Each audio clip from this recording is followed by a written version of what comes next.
তো hello everyone, তোমরা সবাই কেমন আছো? আমি খুব ভালো আছি, আশা করি তোমরাও খুব ভালো আছো। আজকের দিনটা ছিল ছাপরশিনী পুজোর দিন, যেদিনকে আমাদের সমস্ত খাওয়ান দাওয়ানের ব্যবস্থা সেখানেই করা হয়েছিল। তাই আমরা সবাই মিলে বেরিয়ে পড়েছিলাম সেখানে যাওয়ার উদ্দেশ্যে।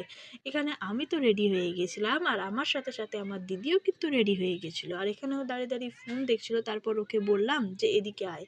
তারপর ও এসে এই যে দেখো চুল বাঁকাচ্ছিল, তারপর বললাম যে একটু টাটা করে দে, তারপর টাটাও করলো। তারপর খানিকক্ষণ দাঁড়িয়ে আরও একটু ঢং করার পর অবশেষে মায়ের দেখা মিললো। কিন্তু আসলেই কি মা এসেছিল? না না, তখনও মা আসেনি। মা এসে আবার উপর চলে গেছিলো রেডি হওয়ার জন্য।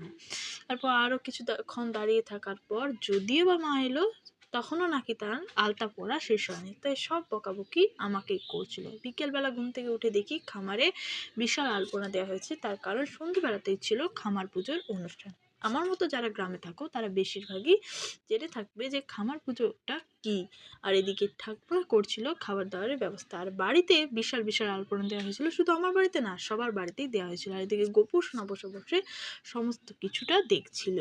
যেহেতু ঠান্ডা, তাই ওকে সোয়েটার পরিয়ে দিয়েছিলাম। আর সন্ধেবেলাতে ছিল এই খামার পুজোর অনুষ্ঠান। আপাতত এখানে শেষ।